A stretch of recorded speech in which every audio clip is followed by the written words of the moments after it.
Assalamualaikum warahmatullahi wabarakatuh. Perkenalkan saya Gina Nusakinah Hunawu dari kelas 11 IPS 2 akan sedikit menjelaskan tentang pemikiran tasawuf Syekh Abdul Qadir Al-Jailani. Tasawuf yang dikembangkan oleh Syekh Abdul Qadir termasuk tasawuf akhlaki, yaitu tasawuf yang berorientasi kepada perbaikan akhlak, mencari hakikat kebenaran, dan mewujudkan manusia yang dapat mencapai makam ma'rifat kepada Allah.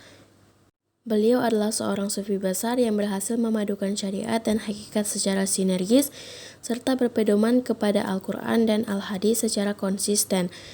Beliau menyatakan, setiap hakikat yang tidak berpijak pada syariat adalah kezindikan. Terbanglah kepada Tuhanmu dengan dua sayapmu, yaitu Alkitab dan As-Sunnah. Masuklah kepadanya, sedangkan kedua tanganmu ada dalam genggaman Rasulullah. Jadikanlah Rasulullah SAW sebagai temanmu dan pengajarmu. Biarkan tangannya menghiasimu dan membawamu kepadanya. Abdul Qadir berlindung kepada Allah dari syaitan yang terkutuk dan menyeru kepada suara tadi dengan ucapan, "Enyahlah dariku, wahai makhluk terkutuk." Seketika itu cahaya tadi berubah menjadi gelap dan menyerupai asap, lalu bersuara keras, "Wahai Abdul Qadir, engkau selamat dari tipu dayaku, sebab ilmumu tentang hukum-hukum Tuhanmu dan sebab pemahamanmu tentang kedudukanmu. Sungguh aku telah menyesatkan dan dengan kejadian serupa ini kepada 70 ahli tarekat."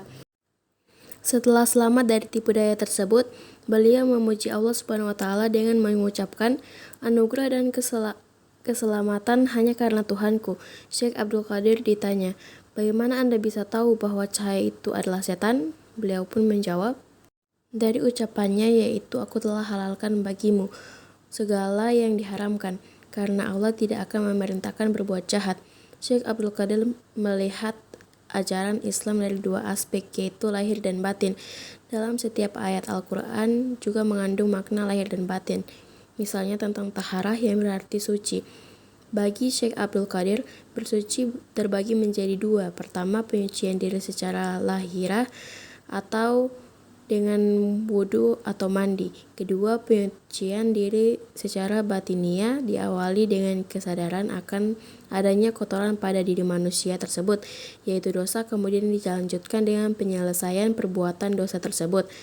Cara penyucian batiniah harus mengambil jalan spiritual yang diajarkan dan dibimbingkan oleh guru atau mursyid spiritual yang otoritatif atau mempunyai sanas keilmuan yang jelas melalui taubat, talqin, zikir, tasfiyah, dan suluk.